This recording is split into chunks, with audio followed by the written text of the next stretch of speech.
Violence, violence, violence. I don't like it. I avoid. तभी झाड़ियों के पीछे से एक विचित्र बूढ़ा आदमी बाहर निकला। वो धीरे धीरे चलते हुए सत्यवान की ओर बढ़ने लगा। सत्यवान ने गौर किया कि उस बूढ़े के सिर पर बाल नहीं बल्कि भूरे और नुकीले सींग थे।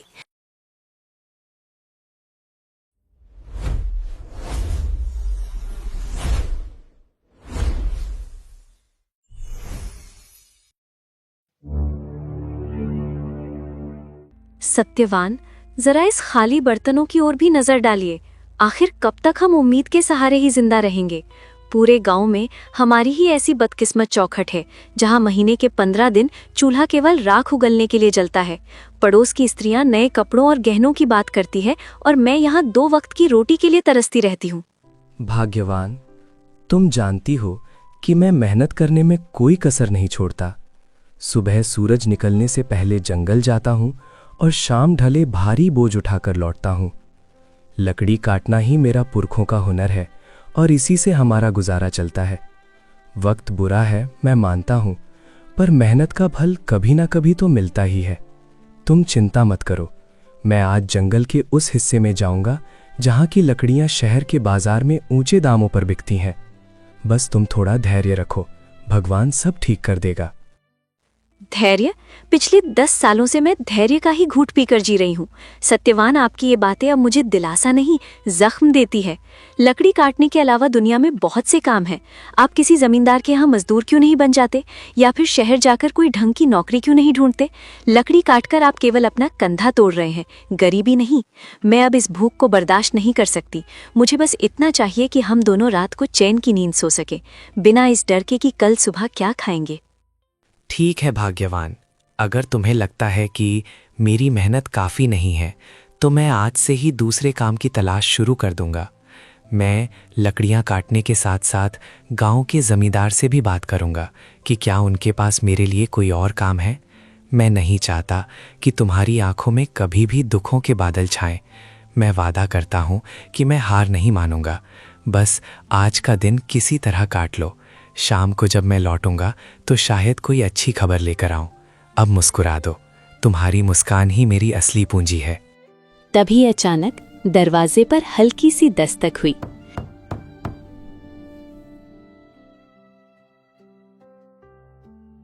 सत्यवान उठा और बाहर गया। सत्यवान ने देखा दरवाजे पर एक बूढ़ा साधु खड़ा था। चेहरा शांत और आंखें तेजस्वी, लेकिन शरीर बेहद कमजोर। बेटा, क्या इस प्यासे राही को थोड़ा सा शीतल जल मिल सकता है? मैं मीलों का सफर तय करके आ रहा हूं और अब मेरी देह मेरा साथ नहीं दे रही। कंठ सूख गया है और पैरों में छाले पड़ गए हैं। अगर तुम्हारे पास थोड़ा सा अन्न भी हो तो इस बूढ़े साधु को दान कर दो। मुझे किसी राजसी भोग की इच्छा नहीं है, बस एक निवाला मिल जाए ताकि मैं अपनी यात्रा जारी रख सकूं। ईश्वर तुम्हारी सेवा को स्वीकार करेगा। प्रणाम साधु महाराज, आपका मेरे द्वार पर आना मेरा सौभाग्य है, लेकिन मैं आपको किस मुंह से बताऊं कि मेरे पास आपको खिलाने के लिए एक दाना भी नहीं है। हम खुद पिछले कल से भूखे हैं। मेरी कुटिया में केवल खाली बर्तन और गरीबी का डेरा है। लेकिन हाँ, मैं आपको प्यासा नहीं जाने दूंगा। मैं अभी अंदर से शीतल जल लेकर आता हूँ। भोजन ना दे पाने का मुझे बहुत दुख है, कृपया मुझे क्षमा कर दीजिएगा। पुत्र, दुखी मत हो। किसी को दान देने के लिए धन की नहीं, मन की जरूरत होती है। तुम्हारी आंखों में जो करुणा है वो किसी भी 56 भोग से कहीं अधिक तृप्ति देने वाली है। तुम जाकर जल ले आओ, वही मेरे लिए अमृत के समान होगा। जाओ बेटा, जल ले आओ, मैं यहीं तुम्हारी प्रतीक्षा कर रहा हूं।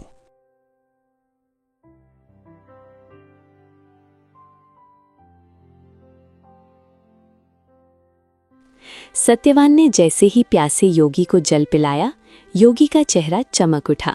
उन्होंने प्रसन्न होकर सत्यवान को आशीर्वाद देते हुए बोला, माधव, तुम्हारी सेवा भावना से मैं अत्यंत प्रसन्न हूं। मैं तुम्हें 3 ऐसे वरदान देता हूं जो साधारण मनुष्यों की पहुंच से बाहर हैं। तुम जो भी मांगोगे वो सच हो जाएगा। अपनी पहली इच्छा बताओ पुत्र, लेकिन याद रहे वरदान का उपयोग सोच समझ करना। धन, वैभव, आयु या शक्ति तुम कुछ भी मांग सकते हो। बोलो, तुम्हारी पहली अभिलाषा क्या है? महात्मा जी, आपने मुझे बड़ी मुश्किल परीक्षा में डाल दिया। वैसे तो मुझे बहुत कुछ चाहिए, पर मैं अपनी बुद्धि का प्रयोग करना चाहता हूँ। मेरा पहला वरदान ये है कि मेरी ये कुल्हाड़ी, जिसे मैं अपनी जान से ज़्यादा चाहता हूँ, जो भी इसे हाथ लगाए वो मेरी आज्ञा के बिना इसे छोड़ ना पाए, और अगर वो इसे चलाना शुरू करे तो जब तक मैं रुकने को ना कहूँ वो रुक ना सके। क्या आप मुझे ऐसा विचित्र वरदान दे सकते हैं? मुझे लगता है कि ये मेरे बहुत काम आएगी। अजीब मांग है, पर वचन के अनुसार तथास्तु।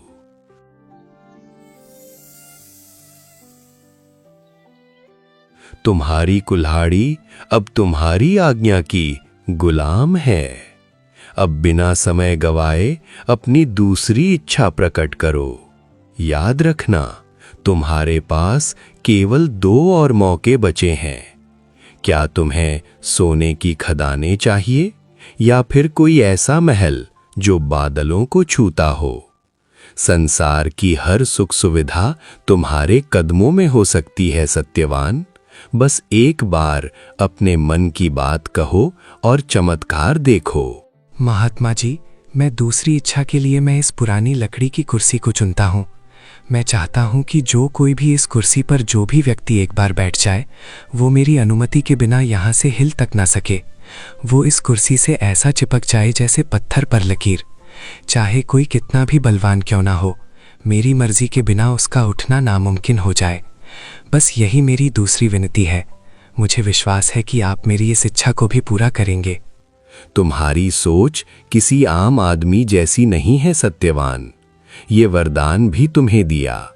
अब आखिरी और तीसरी इच्छा की बारी है। सोच लो, क्या तुम अपनी गरीबी हमेशा के लिए खत्म नहीं करना चाहोगे? क्या तुम्हें अपने लिए लंबी आयु यानी रोगी काया नहीं चाहिए? ये अंतिम अवसर है। इसके बाद मैं अदृश्य हो जाऊंगा और फिर कभी नहीं मिलूंगा। अपनी तीसरी इच्छा मांगो और अपने भाग्य का फैसला तुम खुद करो। महात्मा जी, तीसरी इच्छा के रूप में चाहता हूँ कि मेरा ये जो चमड़े का पुराना थैला है, इसके भीतर मैं जो कुछ भी डाल दूं, चाहे वो कोई वस्तु हो या कोई जीवित प्राणी, उसे मेरे अलावा कोई और बाहर ना निकाल सके। वो उस थैले में तब तक कैद रहे जब तक मैं खुद उसे आजाद ना करूं।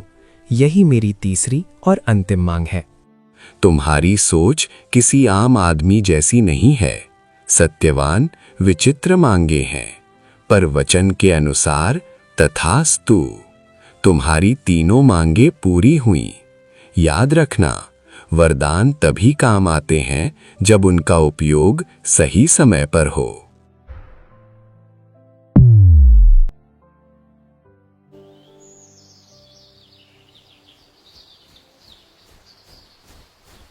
साधु बाबा के जाते ही भाग्यवान, जो अब तक चुपचाप दरवाजे के पीछे से सब सुन रही थी, ज्वालामुखी की तरह फट पड़ी। उसे लगा कि माधव ने अपनी मूर्खता के चलते सुनहरे भविष्य की बलि दे दी है।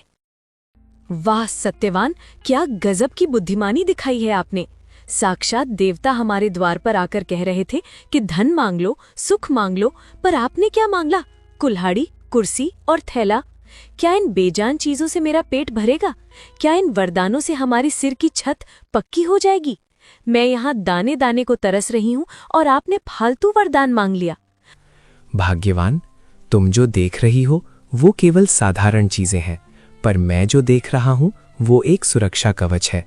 कभी कभी सीधे तरीके से मांगा हुआ धन टिकता नहीं है, लेकिन बुद्धि से बनाई गई संपत्ति सदा साथ रहती है।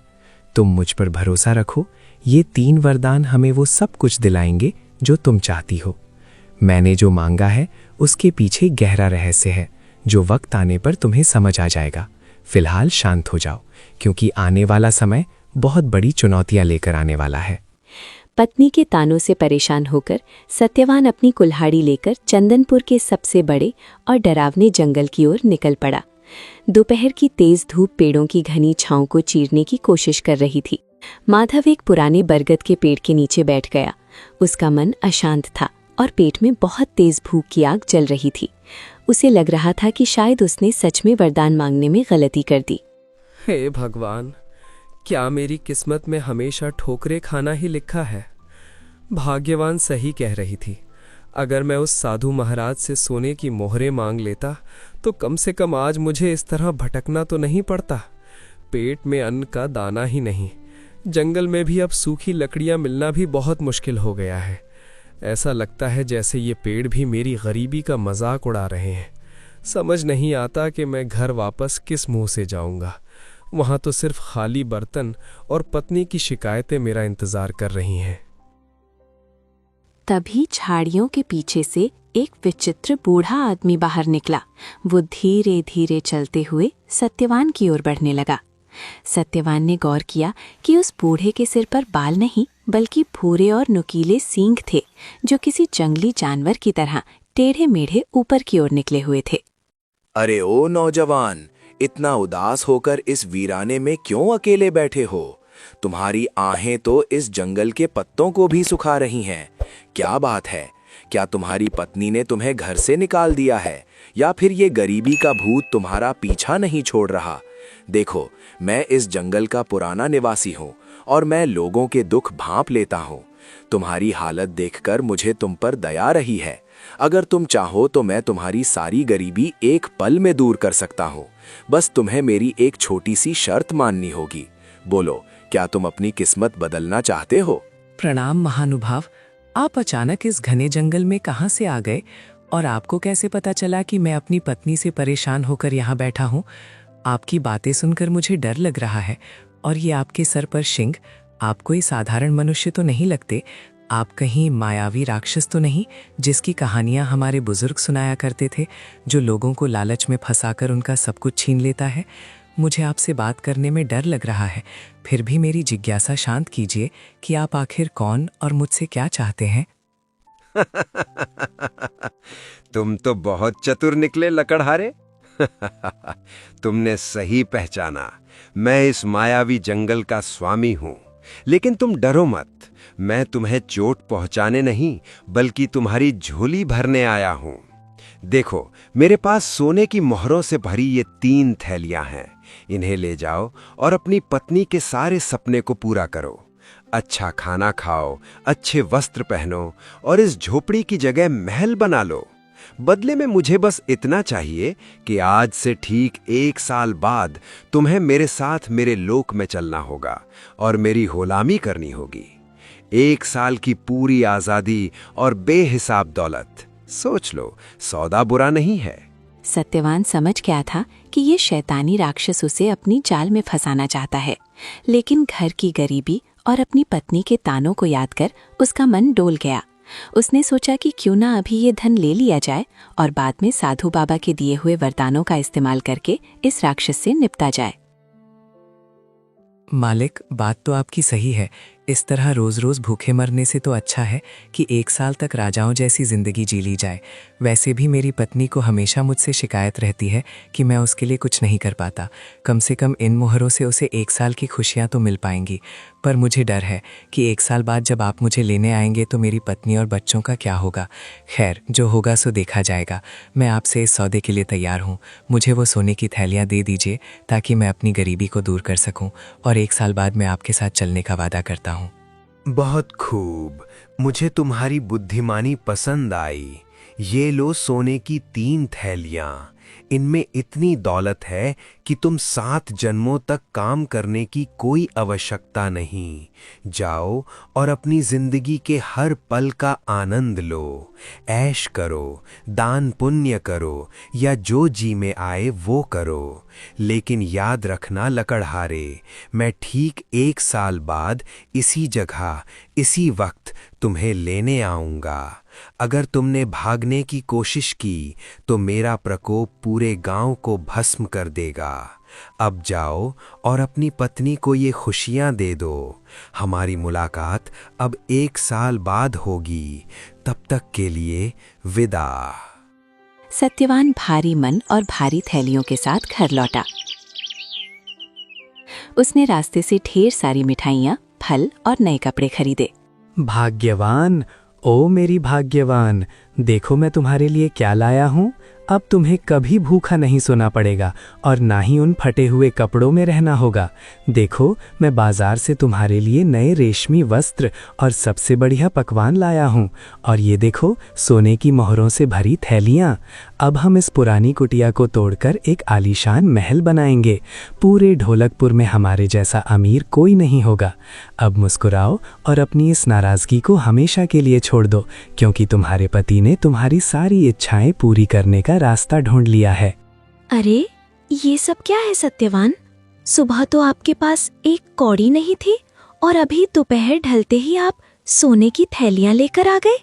क्या आपने कहीं चोरी की है या किसी का खून किया है? इतने सारे मोहरों से भरी थैलियां आपको भला कौन दे सकता है? और ये मिठाइयाँ, ये कपड़े, मेरा तो सिर चकरा रहा है। मुझे सच सच बताइए कि ये धन कहाँ से आया है? कहीं ऐसा ना हो कि इन सुखों के बदले हमें कोई बहुत बड़ी कीमत चुकानी पड़े। मुझे आपकी आंखों में वो खुशी नहीं दिख रही जो इतना धन मिलने पर होनी चाहिए। आप कुछ छुपा रहे हैं ना? भाग्यवान, तुम बहुत सवाल पूछती हो। मैंने कोई चोरी नहीं की है। मुझे उस वीराने जंगल में एक बहुत बड़ा काम मिला है, जिसके लिए मालिक ने मुझे ये छोटी सी पेशगी दी है। उन्होंने कहा है कि मैं 1 साल तक आराम करूं और फिर उनके काम पर लौटूं। बस तुम इतना समझ लो कि अब हमारे अच्छे दिन आ गए हैं। आने वाले 1 साल में हम वो सब करेंगे जो हमने कभी सोचा भी नहीं था। जो भविष्य में होगा उसकी चिंता आज क्यों करना? अभी तो बस इस भोजन का आनंद लो और अपनी खुशियां मनाओ। बाकी सब मुझ पर छोड़ दो। भाग्यवान खुश तो थी, लेकिन उसके मन के किसी कोने में एक अनजाना सा डर बैठ गया था।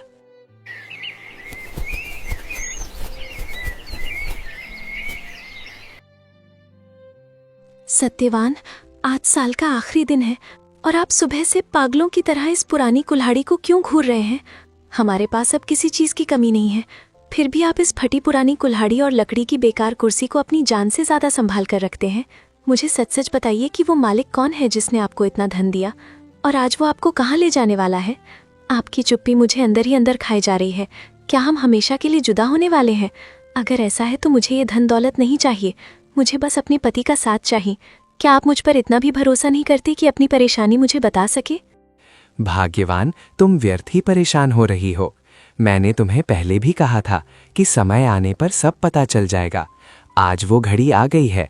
जो धन हम पिछले 1 साल से इस्तेमाल कर रहे हैं वो कोई साधारण धन नहीं था। उसे पाने के लिए मैंने अपनी जान का सौदा किया है। लेकिन तुम घबराओ मत। मैंने उस साधु महाराज से जो 3 वरदान मांगे थे वो आज हमारी रक्षा करेंगे। तुम बस इतना करो कि जब वो अतिथि यहाँ आए तो तुम घर के अंदर रहना और चाहे जो हो जाए घर से बाहर मत आना। आज मैं दिखा दूंगा कि एक साधारण इंसान की बुद्धि बड़े से बड़े मायावी को कैसे परास्त कर सकती है। बस मुझ पर भरोसा रखो और प्रार्थना करो।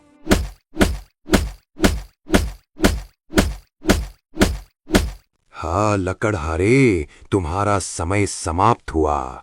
देखो, मैं अपना वादा निभाने आ गया हूँ। तुमने 1 साल तक मेरे धन पर खूब ऐश की, अच्छे पकवान खाए, पर अब भुगतान का समय है। चलो, अपनी ये कुल्हाड़ी उठाओ और मेरे पीछे पीछे मेरे नरक लोक की ओर चलो।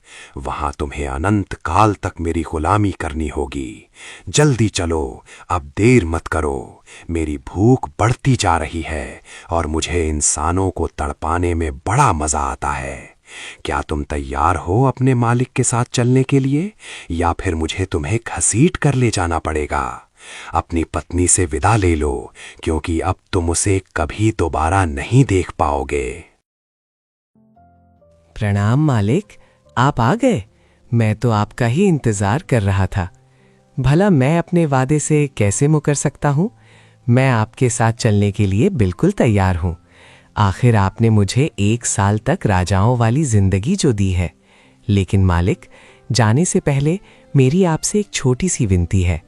देखिए, मैंने अपने बच्चों के लिए ये ढेर सारी लकड़ियाँ इकट्ठा की हैं ताकि मेरे जाने के बाद उन्हें सर्दी ना लगे।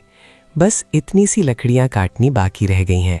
अगर आप महानता दिखाते हुए अपनी दिव्य शक्ति से इन 2-4 कुंदों को फाड़ दें तो मैं शांति से आपके साथ चल सकूंगा। आपके लिए तो ये पल भर का काम है। क्या आप अपने इस सेवक पर इतनी सी कृपा कर सकते हैं? तुम इंसान भी कितने भावुक होते हो, जाते जाते भी लकड़ियों की चिंता कर रहे हो। लाओ इधर दो ये खिलौना जैसी कुल्हाड़ी, देखो मैं इसे कैसे एक ही बार में चकनाचूर करता हूँ। ये लो और ये लो। अरे ये क्या हो रहा है? ये कुल्हाड़ी मेरे हाथों से चिपक क्यों गई है? मैं इसे छोड़ना चाहता हूँ लेकिन मैं छोड़ नहीं पा रहा। ये मेरे हाथों को जकड़ती जा रही है और मेरा शरीर अपने आप वार किए जा रहा है। मैं रुकना चाहता हूँ पर मेरे हाथ रुक नहीं रहे। लकड़हारे, ये क्या जादू किया है तूने? मुझे रोक, मैं कह रहा हूँ मुझे अभी के अभी रोक, वरना मैं इस पूरी जगह को तबाह कर दूंगा।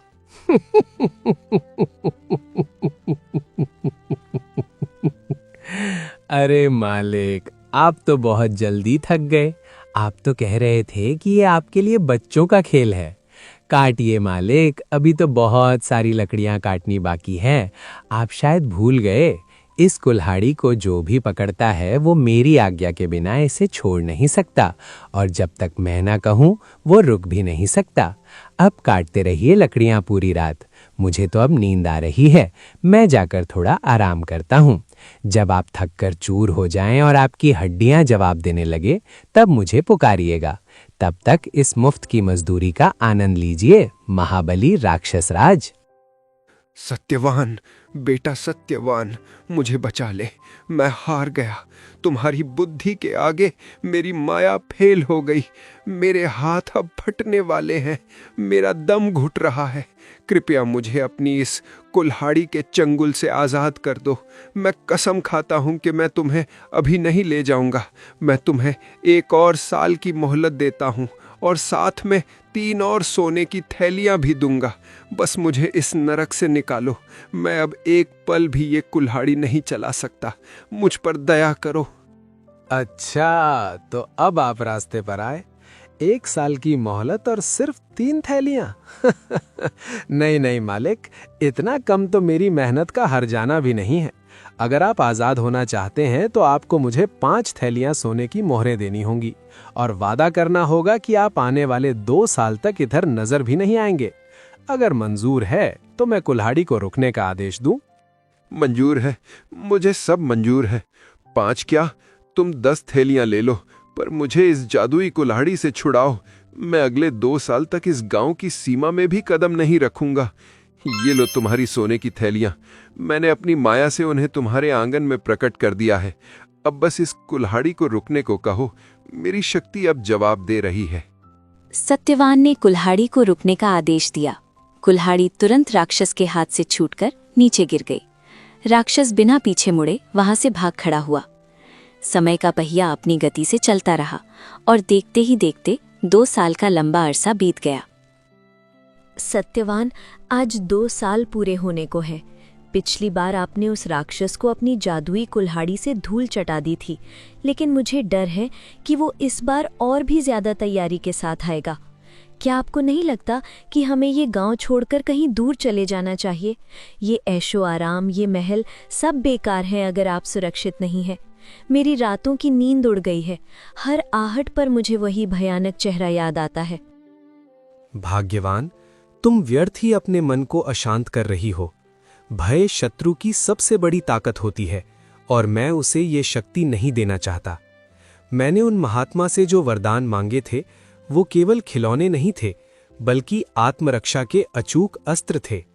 आज की शाम हमारे लिए एक नई परीक्षा है और मैं इसके लिए पूरी तरह तैयार हूं। Violence, violence, violence. I don't like it. I avoid. But violence likes me. I can't avoid. ओ लकड़हारे, घर से बाहर निकल। आज 2 साल पूरे हो गए हैं और तेरा काल तेरी चौखट पर खड़ा है। तूने पिछली बार मुझे अपनी उस घटिया कुल्हाड़ी से बेवकूफ बनाया था, लेकिन याद रखना कि एक ही चाल 2 बार काम नहीं आती। इस बार मैं ना तो तेरी किसी चीज को हाथ लगाऊंगा और ना ही तेरी बातों में आऊंगा। अरे मालिक, आप आ गए। मैं तो कब से आपकी प्रतीक्षा कर रहा था। आप तो बाहर ही रुक गए। क्या आप अपने इस पुराने सेवक से इतना डर गए हैं? देखिए, मैं तो चलने के लिए बिल्कुल तैयार खड़ा हूँ। पिछली बार जो हुआ उसके लिए मैं आपसे माफ़ी चाहता हूँ। वो तो बस एक मजाक था। आइए, अंदर आइए। आप इतनी दूर से थके हारे आए होंगे, कम से कम थोड़ा विश्राम तो कर लीजिए। देखिए, मैंने आपके स्वागत के लिए आंगन में अपनी सबसे आरामदायक कुर्सी रखी है। बस 5 मिनट वहाँ बैठिए। मैं अपनी पत्नी से विदा लेकर और अपना थोड़ा सामान समेटकर तुरंत आपके साथ चलता हूँ। राक्षस सत्यवान की बात सुनकर गहरी सोच में पड़ गया। उसे लगा कि सत्यवान शायद हार मान चुका है। उसने चारों तरफ देखा। वहां ना तो कोई कुल्हाड़ी थी और ना ही कोई हथियार। आंगन के बीचों बीच बस एक साधारण सी लकड़ी की कुर्सी रखी थी। अपनी थकान और सत्यवान की विनम्रता को देखते हुए राक्षस ने सोचा कि थोड़ा आराम करने में कोई बुराई नहीं है। चलो, अच्छा है कि तूने खुद को सरेंडर कर दिया, वरना मैं आज बहुत गुस्से में था। खैर, तू कहता है तो मैं 5 मिनट यहाँ बैठ जाता हूँ, पर याद रखना लकड़हारे, अगर तूने कोई चालाकी की तो तेरा अंजाम बहुत बुरा होगा।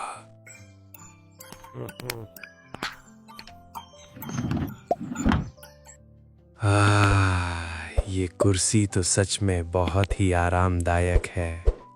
अब जा जल्दी से अपना सामान ले आ और अपनी पत्नी को आखिरी बार देख ले। यहाँ बैठकर मैं तेरा इंतजार कर रहा हूँ। अरे मालिक, आपको ये लकड़ी की कुर्सी पसंद आई? ये जानकर मुझे बहुत प्रसन्नता हुई। लेकिन क्या आप जानते हैं, ये कुर्सी जितनी आरामदायक बैठने में है, उठने में उतनी ही कष्टदायक है। जरा कोशिश तो कीजिए उठने की। क्या हुआ मालिक, आप तो हटने का नाम ही नहीं ले रहे। लगता है आप मेरी इस तुच्छ कुर्सी के प्यार में पड़ गए हैं। मैंने आपको बताया नहीं था कि जो भी इस कुर्सी पर एक बार विराजमान हो जाता है, वो मेरी मर्जी के बिना यहाँ से हिल तक नहीं सकता। राक्षस ने पूरी ताकत लगा दी। उसने जोर जोर से चिल्लाया और अपनी मायावी शक्तियों का उपयोग किया, पर वो कुर्सी से टस से मस न हुआ। ऐसा लग रहा था जैसे वो कुर्सी का ही एक हिस्सा बन गया हो। वो जितना जोर लगाता, कुर्सी उसे उतना ही कसकर जकड़ लेती। हार मानकर वो फिर से गिड़गिड़ाने लगा। सत्यवान, ये तूने फिर से मेरे साथ क्या किया? मुझे छोड़ दे। मैं इस कुर्सी से चिपक गया हूँ। मेरी हड्डियां टूट रही हैं। मुझे लगा था तू अब सुधर गया होगा, पर तू तो पहले से भी ज्यादा खतरनाक हो गया है। मुझे इस कैद से आजाद कर दे। मैं वादा करता हूँ कि मैं तुझे कभी अपने लोक नहीं ले जाऊंगा। मुझे बहुत दर्द हो रहा है लकड़हारे। क्या तुझे मुझ पर दया नहीं आती? मैं कसम खाता हूँ कि मैं फिर कभी इधर नहीं आऊंगा। बस मुझे इस लकड़ी के शैतान से अलग कर दे। दया? आप एक राक्षस होकर दया की बात कर रहे हैं? आप तो मुझे खत्म करने आए थे। देखिए मालिक, मैं कोई बुरा इंसान नहीं हूँ, पर मैं अपनी सुरक्षा करना जानता हूँ। अगर आप आजाद होना चाहते हैं तो पिछली बार से दुगनी कीमत चुकानी होगी। मुझे 10 थैलियां सोने की मोहरें चाहिए, और इस बार आपको वादा करना होगा कि आप अगले 5 सालों तक इस इलाके की तरफ मुड़कर भी नहीं देखेंगे। अगर आपको ये सौदा मंजूर है तो कहिए। मंजूर है, मुझे सब मंजूर है। 10 क्या, मैं तुझे 20 थैलियां दूंगा। बस मुझे यहाँ से उठा। मैं वादा करता हूँ अगले 5 सालों तक मैं तेरे गांव की परछाई से भी दूर रहूंगा। तेरी बुद्धि के आगे मैं नतमस्तक हूँ। ये ले तेरा धन। अब बस अपनी इस जादुई कुर्सी को हुक्म दे कि वो मुझे छोड़ दे। मैं अब एक पल भी यहाँ नहीं रुकना चाहता। मुझे जाने दे सत्यवान। मैं फिर कभी तुझे चुनौती देने की भूल नहीं करूंगा। सत्यवान ने जैसे ही आजाद कहा, राक्षस स्प्रिंग की तरह कुर्सी से उछला और बिना पीछे देखे भाग निकला। उसके बाद राक्षस कभी वापस नहीं आया। सत्यवान उस धन से गांव का सबसे अमीर आदमी बन गया था।